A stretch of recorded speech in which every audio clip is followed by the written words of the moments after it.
Плотины и связанные с ними гидроэлектростанции обеспечивают один из важнейших ресурсов — электроэнергию. Это необходимо сегодня, и это было необходимо еще в прошлом веке, когда промышленность только начинала приобретать более или менее современный вид. Да, есть и обратная сторона. Плотины перекрывают течение реки, затапливая земли, которые можно было бы использовать для сельского хозяйства, строительства жилья, производства и многого другого. Но когда к строительству плотины подходят с единственной целью получения энергии и полностью пренебрегают огромным объемом необходимых предварительных исследовательских работ, случается катастрофа. Мы говорим о плотине Ваян. Она находится на севере Италии, прямо здесь. Строительство плотины Ваян было запланировано еще в 1920-х годах, но затем наступила глобальная нестабильность. Вторая мировая война, в которую Италия была непосредственно вовлечена, привела к падению страны. В конце концов, итальянцы приступили к его строительству только в 1956 году, когда страна более или менее оправилась от поражения в войне. Люди с сельскохозяйственного юга начали стекаться на север, где появлялись заводы, а население городов росло, поэтому возникла потребность в большом количестве электроэнергии. К счастью, поблизости были Альпы, которые обладали большим потенциалом гидроэнергетики. Кроме того, к нему было легче подключиться по сравнению с другими местами, поскольку горные реки проще перекрыть. Плотина могла бы занимать гораздо меньше места, чем если бы она была построена на другой местности. Однако из-за этого плотина должна была быть выше. И вы знаете, что по высоте плотина Ваджонт превзошла многие аналогичные сооружения своего времени, она уходила в небо на 260 метров. Это, например, на 41 метр выше, чем знаменитая плотина Гувера. Если это вас не впечатлит, вот интересный факт.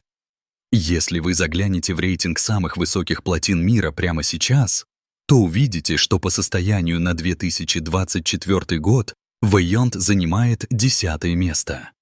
Другими словами, достижения итальянских инженеров до сих пор редко превзойдены. Более того, есть еще один факт, который подчеркивает их великолепие. Ни один из их конкурентов не был построен до этой альпийской плотины. Как и все подобные сооружения, плотина создала водохранилище емкостью почти в 160 миллиардов галлонов. Вместе с плотиной водохранилище должно было стать сердцем сложной системы управления водными ресурсами, куда вода будет поступать из близлежащих долин и искусственных бассейнов на возвышенностях.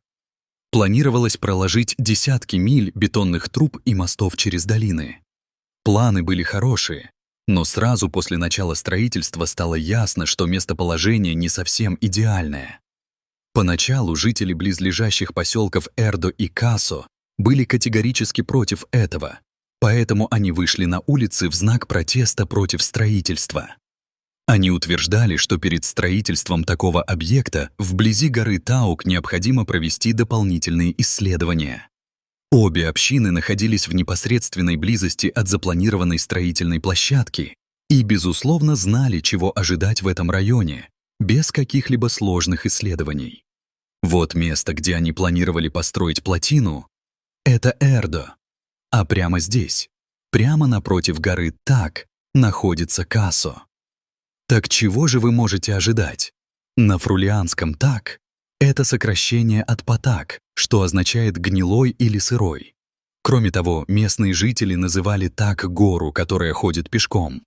Все эти странные и жутковатые названия появились из-за того, что многие люди верили, что гора Так подвержена оползням. То же самое относится и ко всем окружающим горам. Например, некоторые говорят, что давным-давно прямо здесь откололся кусок горы и рухнул в долину, сформировав то, как она выглядит сегодня.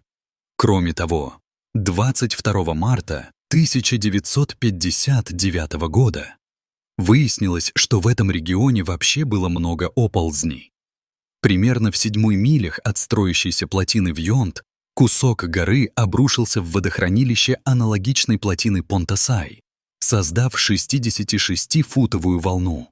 Да, оползни в таких районах могут вызвать настоящие цунами, потому что воде нужно куда-то уходить, когда в нее падает огромный кусок горы.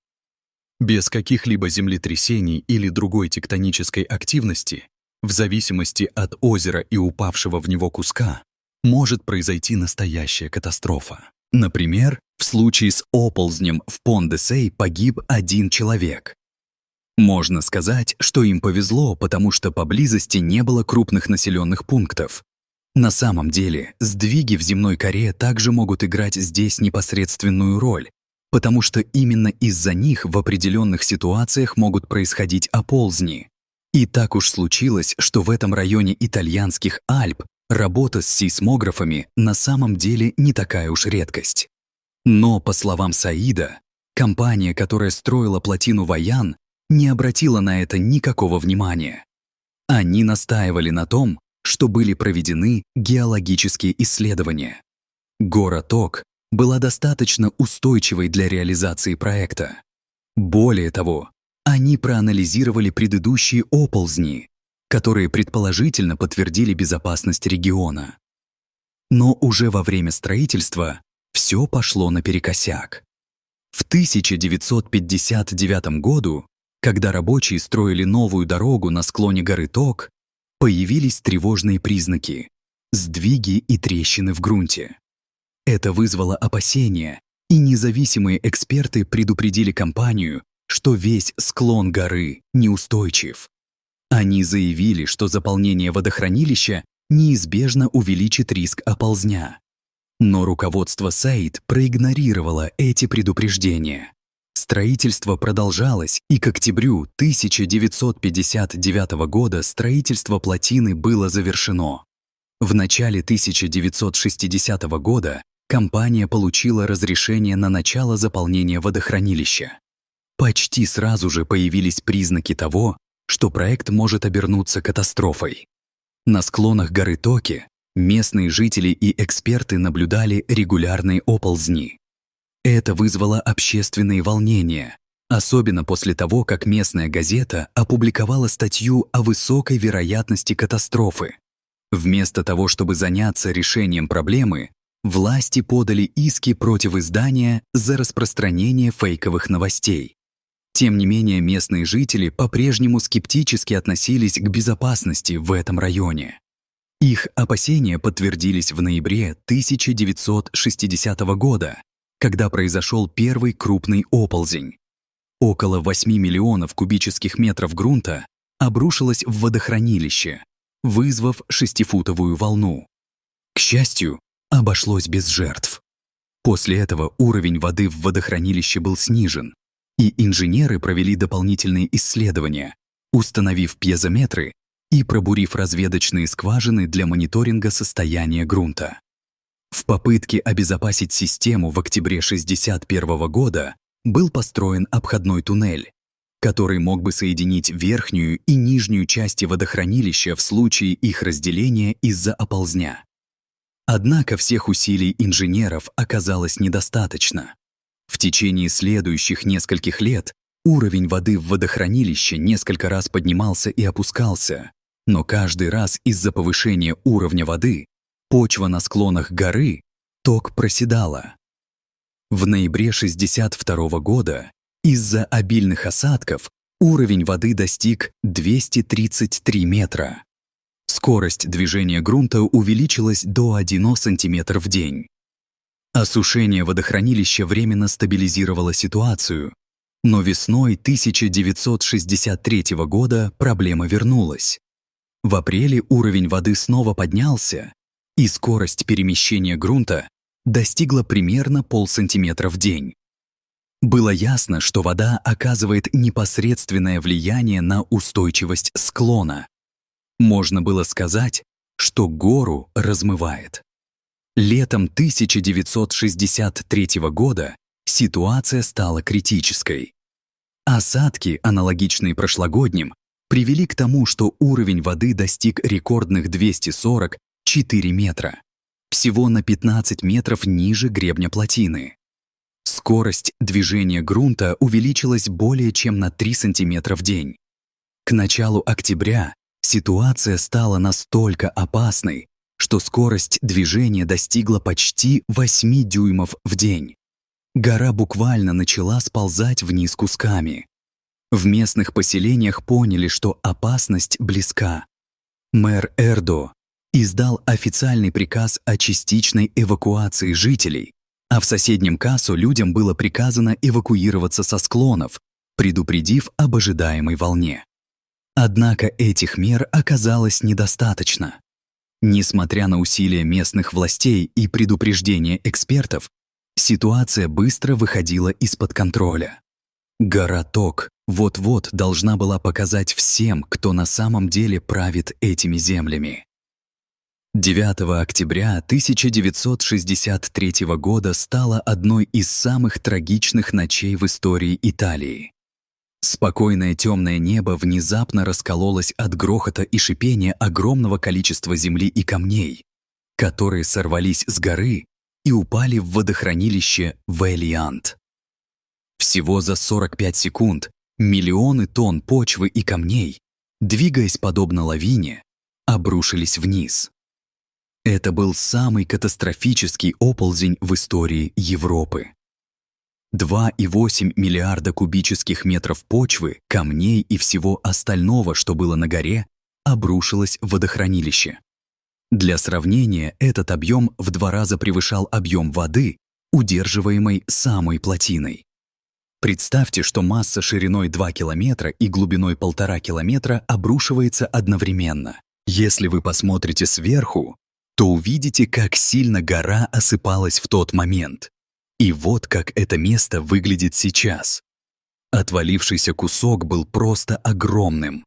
Оползень вызвал мощные сейсмические толчки, которые были зафиксированы даже в Вене и Брюсселе, расположенных за сотни миль от эпицентра стихии. Но последствия были еще более ужасающими. Когда кусок горы упал в озеро, это привело к вытеснению огромного количества воды. Он вылетел из резервуара. Обвал породил 3 волны. Одна из них пошла вверх, в сторону Касо, а затем снова обрушилась на оползень. Вторая волна двинулась вглубь гор и в конечном итоге разрушила несколько городов. Но третья волна стала самым большим кошмаром. Просто напомню, что из водохранилища было вытеснено огромное количество воды, поэтому волны были огромными. Третья волна была особенно примечательна, поскольку она достигла плотины высотой более 250 метров. Эта волна унесла 60 миллиардов литров воды. Представьте себе этот хаос. Мощный поток воды, камней и воздуха взметнулся вверх с дикой силой на огромную высоту. Волна буквально смела все на своем пути, устремившись вниз по долине реки. Река Ваянт. Наводнение затронуло все в радиусе нескольких миль. Огромная стена воды привела к тому, что глубина затопления в устье реки составила около 70 метров. Это стихийное бедствие застало врасплох тысячи людей, поскольку все произошло ночью, когда все спали в своих домах, не подозревая, что через несколько минут их жизни будут разрушены навсегда. Вырвавшиеся наружу миллионы тонн воды достигли долины за плотиной, подняли кучу мусора, превратились в смертоносный поток, а затем переместились в южный сектор города Лонгароне. Всего за несколько минут спящий город был почти полностью разрушен, осталась стоять только ратуша. Из примерно 1328 жителей, которым угрожала опасность, 1263 человек погибли, хотя точное число определить было практически невозможно. Одно можно было сказать наверняка: выжить в такой катастрофе было практически невозможно, как для зданий того времени, так и для людей любого времени. Сигналы о потенциальной угрозе начали поступать со всех уголков провинции.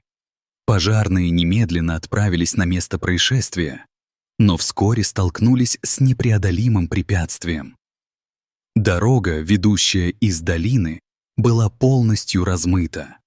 Но ситуация в Лонгароне была еще более ужасающей. Пожарные из Пьеве-дей-Кьодори были первыми, кто добрался туда. Они первыми осознали весь масштаб бедствия и сообщили об этом командованию. Утром 10 октября на место трагедии прибыли первые солдаты итальянской армии. В основном это были альпийские военнослужащие, многие из которых принадлежали к саперным подразделениям.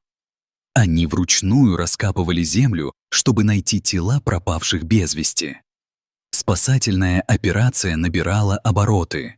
К ней присоединились пожарные из 46 провинциальных команд.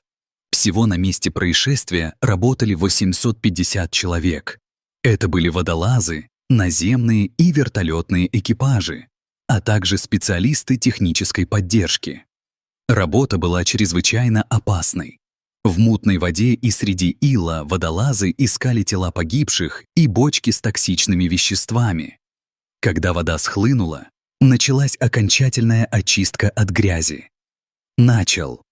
Сотни зданий были либо полностью разрушены, либо погребены под тоннами щебня и грязи. Поля и дороги исчезли, и все, что осталось в этом районе, это просто руины. Города Кассо и Эрдо также были разрушены, хотя и не так сильно, как Лонжерон. Там погибло 158 человек. Во время обрушения плотины проводился тщательный мониторинг. В центре управления на левом устое находилось 20 технических специалистов. Все они погибли. Трагедия произошла мгновенно, и никто из них не успел спастись. Не менее ужасные события развернулись возле правого устоя плотины. Здания офисов и отелей, возвышавшиеся почти на 100 метров над уровнем водохранилища, были полностью смыты волной. Там погибли 40 человек. Ниже по течению, помимо Лонгарума, было еще несколько населенных пунктов – Виланово и Фей. Они также в некоторой степени пострадали от паводковых вод, прорвавших плотину. Официальное число погибших составляет 1917 человек, но есть предположение, что, возможно, погибло до 2500 человек, живущих вблизи плотины Вейант. Да, это ужасная трагедия, но самое интересное, что сама плотина, ставшая причиной этих ужасных событий, практически не пострадала. Был смыт только верхний 3-футовый слой каменной кладки. Основное сооружение осталось невредимым. Проектировщики действительно продумали конструкцию плотины, но они не учли геологию бассейна долины, и это стало роковой ошибкой. Причиной оползня послужил принцип неустойчивости склона. Уровень воды в водохранилище Вайян продолжал повышаться из-за обильных осадков, что привело к насыщению почвы влагой, снижению ее прочности и, по сути, к обрушению породы. Масса камней двигалась как единый блок, скользя по насыщенным слоям глины, которые действовали как естественная смазка, уменьшая трение вдоль плоскости разрушения. Эти же слои также работали как мембрана, удерживая воду внутри. Оказалось, что испытания на устойчивость склона не проводились ни во время строительства плотины, ни при ее первом заполнении. И даже когда в ноябре 1960 года обнаружилась серьезная нестабильность, необходимые исследования все равно не были проведены. Катастрофа стала трагическим напоминанием о важности геотехнических исследований при проектировании плотин. С самого начала власти списывали трагедию исключительно на естественные причины, утверждая, что это было непредвиденное и неизбежное событие. Газеты были полны официальных заявлений, в которых пытались скрыть ошибки. Но одна газета открыто оспорила эту версию, опубликовав предупреждения о потенциальной катастрофе, которые были проигнорированы. Публикации вызвали негативную реакцию ведущих СМИ. Их авторов обвинили в использовании трагедии в политических целях. В правительственных кругах даже появились заявления о том, что помощь пострадавшим использовалась для продвижения политических интересов. Несмотря на все усилия честных газет, официальные обещания восстановить справедливость для пострадавших быстро превратились в цинизм. Бывший высокопоставленный чиновник начал отстаивать интересы компании, ответственной за проект, и ему удалось значительно снизить компенсацию для пострадавших. Между тем, некоторые СМИ выступили с шокирующими заявлениями о том, что трагедия была спланирована свыше, что вызвало волну возмущения. Люди пойдут на все, чтобы избежать ответственности. Каков результат всего этого? Судебный процесс был перенесен далеко от места трагедии, что помешало местным жителям принять участие в процессе.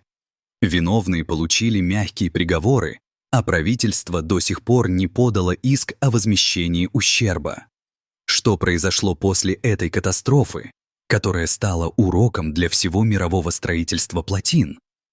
Большинству выживших пришлось покинуть родные горы и переехать в недавно построенную деревню Ваян, расположенную в 31 миле к юго-востоку на равнине реки Тальяменто. Жизнь здесь приобрела новые очертания. Прямые улицы, современные дома и фермы, Лонгарон и другие деревни в долине Пьяве также были перестроены. На этот раз, с учетом современных стандартов, были построены прочные дома и инфраструктура, способные справиться с новыми вызовами природы. Тем временем плотина Вейент все еще возвышалась над долиной. Для поддержания безопасного уровня воды была построена насосная станция, а обходная галерея была расширена, чтобы вода могла поступать в долину Пьяве. Однако планы по использованию плотины для выработки электроэнергии так и не были возобновлены.